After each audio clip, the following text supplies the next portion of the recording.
గణపతి యూనివర్సిటీలో 5G lab అనమాట ఇది. సో నెక్స్ట్ జనరేషన్ స్టూడెంట్స్ ని దృష్టిలో పెట్టుకొని ఇదంతా డెవలప్ చేయడం జరుగుతుంది. మీరు ఇక్కడ చదివితేనే మీకు అర్థం అవుతుంది.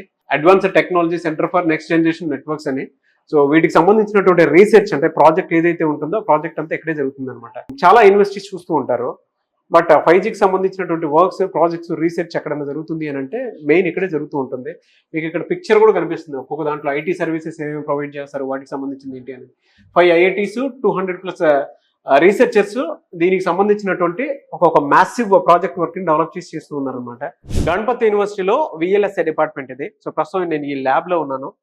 చాలా మంది ఇక్కడ జాయిన్ అయినటువంటి స్టూడెంట్స్ కి ఈ ఇన్ఫో చిప్స్ లో డెఫినెట్ గా వాళ్ళు ఒక ట్రైనింగ్ కోర్స్ ఇప్పించి దాంతో పాటు నెల మీకు ఇంత వచ్చేలాగా ఆ ట్రైనింగ్ ప్రొవైడ్ చేస్తూ ఉంటారు. సో ఈ ల్యాబ్ చూస్తే మీకు ఒక విషయం అర్థం అవుతుంది ఇక్కడ ట్రైనింగ్ ఏ విధంగా ఉంటుంది అనేది. అంటే ఈ డిపార్ట్మెంట్ లో చేసినటువంటి వాళ్ళకి ఒక కారు కూడా వాళ్ళు డిజైన్ చేయడం జరిగింది. హ్యాండ్స్ ఆన్ ఎక్స్పీరియన్స్ ఉంటుంది. గణపతి యూనివర్సిటీలో ఇది ఇంక్యుబేషన్ హబ్ సెంటర్ అనమాట. మీ దగ్గర ఏదైనా ఇన్నోవేటివ్ ఐడియాస్ ఏదైనా ఉంది అని అంటే ఈ యూనివర్సిటీ మీకు సపోర్ట్ చేస్తుంది. గవర్నమెంట్ దగ్గర నుంచి 30 lakhs వరకు గ్రాంట్ ఇస్తుంది అండ్ 20 lakhs వరకు ఇక్కడ ఉండేటువంటి యూనివర్సిటీ కూడా సపోర్ట్ చేస్తుంది. ఆల్మోస్ట్ 120 కంపెనీస్ ఎక్కడి నుంచో పుట్టాయి అనమాట. ఎందుకంటే స్టూడెంట్స్ని ఆ విధంగా ఎంకరేజ్ చేస్తున్నారు కాబట్టే ఇక్కడ ఈ విధంగా ఉంది. సో మీ దగ్గర ఉండేటువంటి ఐడియా ఏదున్నా సరే గొప్పగా ఉంటే ఇక్కడ మీకు అది ప్రాజెక్ట్ రిపోర్ట్ కిందకి ఇచ్చి, అంటే ఐడియా దేనికి ఉపయోగపడాలంటే సొసైటీకి బాగా ఉపయోగపడేటువంటి ఐడియా అయ్యి ఉండాలి, దేశానికి బాగా ఉపయోగపడేటువంటి ఐడియా అయ్యి ఉండాలి. సో అటువంటి ప్రాజెక్ట్ కనుక మీ పిల్లలు లేదంటే మీరు కనుక చేయగలిగితే డెఫినెట్గా ఈ యూనివర్సిటీ మిమ్మల్ని డబ్బులు ఇచ్చి మరీ సపోర్ట్ చేస్తుంది అనమాట. ఇందాక మనం మషిన్ లెర్నింగ్కి సంబంధించినటువంటి అంటే కోడింగ్ ఇలా ఉంటే సెన్సార్స్ ఎలా పనిచేస్తాయని చెప్పేసి మాట్లాడుకున్నాం కదా.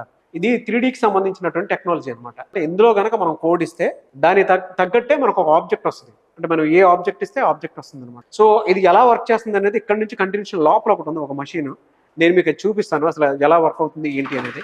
ఇక్కడ సిస్టంలో మీరు ఏదైనా కోడింగ్ ఇస్తారు, కోడింగ్ ఇస్తే దాన్ని తీసేసుకుంటుంది. లోపల ఏదో లిక్విడ్ ఉంది, అంటే మీరు ఏ కలర్ కావాలనుకుంటే ఆ కలర్ వాడుకోవడానికి ఉంటుంది. ఆల్మోస్ట్ 100 కలర్స్ ఉంటాయట.